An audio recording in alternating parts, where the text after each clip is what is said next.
各位朋友，大家好！又到我哋每星期嘅 Weekly Market Report 時間，我係 Boris，今日係3月21號2024年。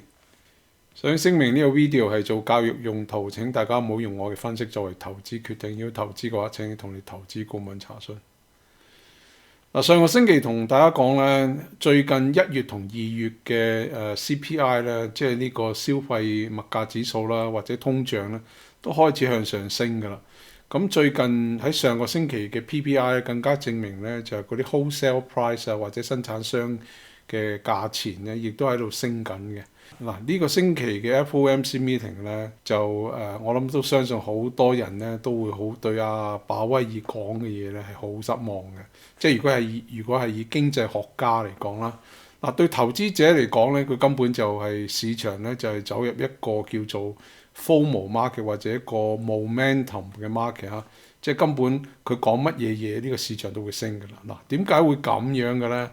如果你聽鮑威爾佢講嘅嘢咧，根本就係佢就當個通脹咧都唔係嘢嘅，即係話最近呢2個月嘅通脹數據咧，就根本佢都即係 ignore 嘅，根本就唔睇佢。OK，咁咧如果佢唔理個通脹，咁預期咧喺下半年係會減3次息嘅話，你諗下個市場會發生咩事啊？咁咪大升咯，係咪？咁但係佢咁樣做法啊，到底會產生啲咩後果咧？呢個就係我哋今日個 video 要探討嘅地方啦。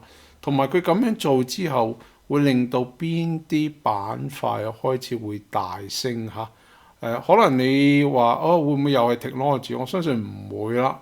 但係呢個市場咧，錢就會 rotate 去一啲地方咧，就係對通脹敏感嘅最 sensitive 嘅行業啦。所以鮑威爾咧根本咧就係可以咁講啦，佢係一個鴿子啦。咁呢個鴿子係最中意係印銀紙啦。咁而且佢今次講嘅嘢，有啲記者問到佢嘅時間咧，大家都有啲嚇親嘅，基本上嚇。點解咧？因為咧佢除咗係講議息嘅問題之外，即係會減息之外咧，另外一方面咧，佢亦都講到一個好重要一點咧，就係聯儲局手頭上7個 trillion 咁大嘅 balance sheet， 呢個係點處理咧 ？OK， 咁喺呢一次議息入邊咧，基本上咧大家就已經預計咗咧，喺2024年咧係會有3次減息嘅機會啊！最快可能喺6月啦，減25個 base point 啦，咁跟住咧去到7月、8月啊，呢啲都可能會減嘅。總之就係喺大選之前減嘅最好啦嚇。大家都明白點解嘅啦嚇，因為拜登都想連任噶嘛，係嘛？咁所以喺呢一種咁樣嘅環境入邊咧，係唔係都會減息噶啦？咁佢呢一個咧就係高盛咧預計咧去到2026年嘅時間咧，嗰個嘅 Fed Fund Rate 咧就會由5.25咧就有機會去到3.25嘅，即係呢度咧係佢嘅 terminal rate 啦。咁呢段時間息口就係一路會跌落去。大家你信唔信真係會係咁樣咧？我相信就未必會啊。OK， 如果你睇我哋下邊嘅分析你就知啦。咁個 CME Fed Watch 咧就已經預計咧就係話喺6月嘅時間咧係67% 嘅機會咧，聯儲局息口咧就會由5.25咧去到5厘噶啦。咁跟住咧喺呢一個9月嘅時間咧，最大機會咧就會係再降多1/4厘啦，去到4.75啦。而跟住咧11月至12月咧，有機會咧就可以降到係4.5%嘅。咁即係話咧，連續即係呢一個喺2024年未來呢下半年咧，係會有3次嘅減息㗎啦。咁除咗呢啲嘅因素之外咧，高盛咧亦都喺市場上預計咧經濟增長會比預期好啦，GDP 會個 growth 咧增長會好啦，所以個市場大升，即係基本上你可以講咧，就市場咧相當之樂觀啦。根本就係話之前市場預計會 cut 5次，而家 cut 3次都冇所謂啦，因為咧 GDP 咧係會 grow 得比較更加預期嘅好啦，唔會有蕭條啦。呢個都係市場而家最憧憬嘅嘢，即係覺得係最好會發生嘅嘢㗎啦。咁 Bank of America 咧就已經係預計咧，就喺7月嘅時間咧，如果樣樣嘢都好似咁樣預計嘅話咧，基本上聯儲局咧係唔會有機會去到呢個2% 嘅通脹 target rate 嘅喺2024年嚇。咁反而咧，佢預計好大機會咧喺7月之後咧，呢一個美國嘅 CPI 咧係有機會咧係會反過嚟係向上升嘅機會咧係會更加大添。嗱，而最得人驚就係鮑威爾喺市場上講呢句説話，佢講咧就係話聯儲局咧印咗幾多錢咧？印咗差唔多9個 trillion 咁多嘅錢咧，就係救經濟啊、炒股市啊，令到個股市不停咁升啊，造成市場上咁貴咁昂貴嘅市場啊。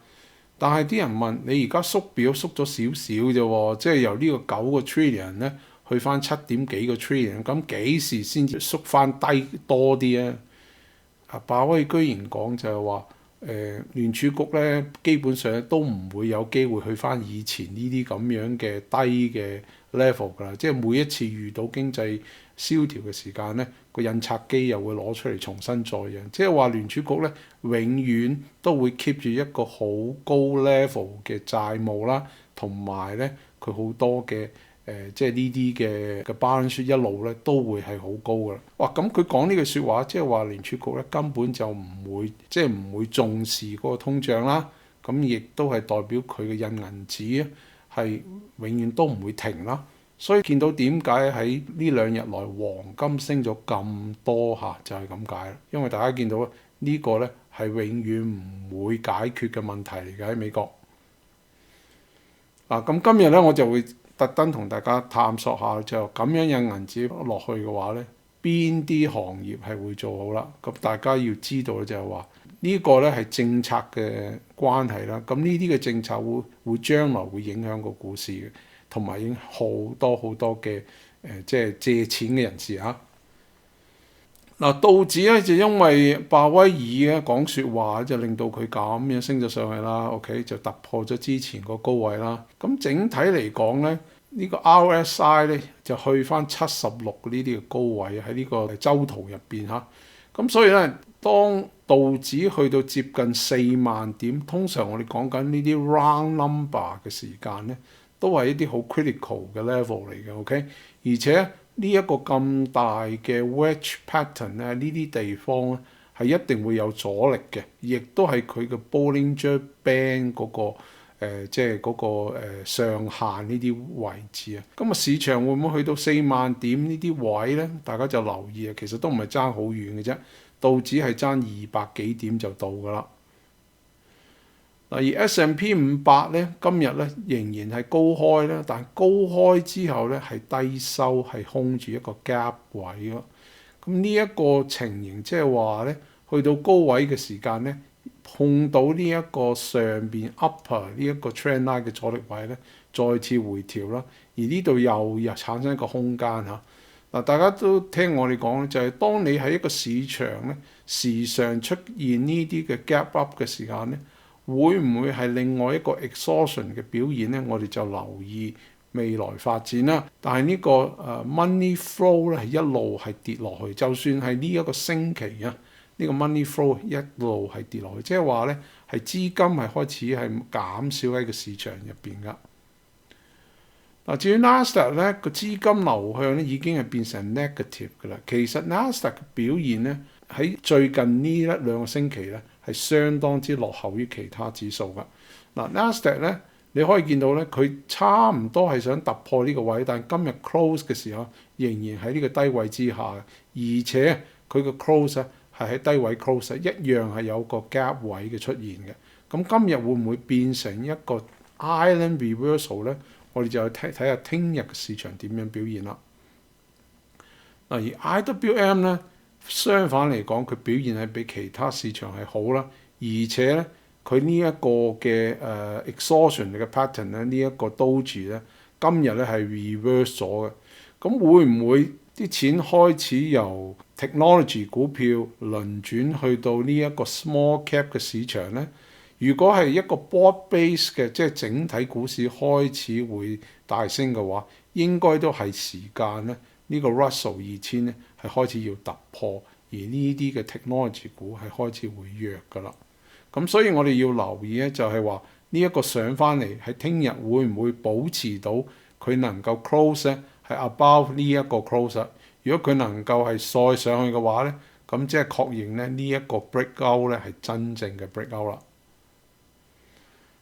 嗱，喺一日、一個星期同一個月嘅表現咧，有一個行業係追 technology 追得好快好快嘅。OK，而呢個係咩咧？就係 basic material 嚇。嗱，basic material 係咩咧？除咗係一啲嘅commodity 之外啦，base metal 之外啦，亦都加埋咧就係黃金喺入邊嘅。大家知道最近黃金表現相當好啦，咁我喺節目入邊都介紹大家買啲嘅黃金股啊，都表現相當之好嘅。OK，嗱咁 base material 咧已經係成個月入邊第二個板塊表現得最好㗎啦。OK，嗱跟住 industrial energy 呢啲都代表啊通脹開始會出現嘅。另外喺一個星期入邊啊 ，industrial、financial、consumer、cyclical 啊，都係表現相當好嘅。但係你睇一睇 technology 咧，係排緊尾3嘅 ，OK？ 而喺一日嘅 performance 入邊咧 ，technology 咧係都唔係排第一嘅啫。即係話 technology 原本係一個領先嘅板塊咧，慢慢已經 rotate 咗出嚟啦。嗱，如果我哋睇14天啊個市場嘅表現嘅話，大家睇到咩表現最好咧？係 energy 係表現得最好嘅，跟住係 material 啦，跟住咧係呢一個financial 啦，跟住咧係呢一個嘅communication service 啊同埋 industrial 啦。反而表現差嘅係 real estate 啊、healthcare 啊、technology 同埋 discretionary。OK。嗱，呢啲都係表現出咧，就係話市場通脹個壓力係開始產生。嗱，咁喺鮑威爾講咗啲咁鴿派嘅學説之後咧，個市場咧係飆升去到750個新高啊！呢個係紐約交易所啊新嘅52星期新高嚇。咁我哋睇翻1999年到而家。呢一個 number 係好 scary 嘅，係好高好高嘅，因為從來咧紐約交易所咧都未創過超過750個星期嘅新高嚇。嗱，大家睇下呢一個係喺2021年之後啦，跟住好快就產生呢個調整啦。咁呢一個咧係喺2010年嘅時間啦，即係呢段時間咧個市場咧係啱啱開始一個大嘅升幅啦，大家睇到。但係呢個亦都係 QE。係開始嘅時間啦 ，OK 嗱，咁跟住咧呢啲時間咧，永遠我哋都未見到係話紐約交易所係超過750個52個禮拜新高嘅，所以呢個市場咧係有啲嘅一種瘋狂嘅即係買股票嘅情緒，可以咁講。嗱，咁如果開始減息嘅話，個市場會有咩發生咧 ？OK，嗱呢一個咧就係高盛嘅另外一個分析，就係話，如果呢一日零呢一個係開始啦 ，OK，嗱零呢一日咧就係正式宣布減息嘅話，如果個經濟走入蕭條嘅話咧，呢個就係紅線嘅表現咧，就一路跌落去啦。如果個市場仍然係高增長嘅話，就會喺呢條橙色嘅線上去啦。但係如果呢個市場只不過係一個 normalization，即係正常化息口正常化嘅話咧，佢只會係growth 得比較係慢啲嘅 ，OK？咁所以大家要知道咧，就係話咧，我哋喺一個好畸形嘅市場入邊嚇，到底聯儲局咁樣嘅鴿派學説咧，同埋咁樣嘅減息咧，係咪應該咧？嗱，因為通脹咧仍然係一個未到達2% 嘅目標啦，再加埋咧股市係喺高位嚇。如果聯儲局硬要減息嘅話咧，呢個會喺將來咧會產生好大嘅通脹問題㗎。如果你想睇晒成個 video 咧，可以去到我哋嘅網頁咧，參加成為我哋嘅會友啦。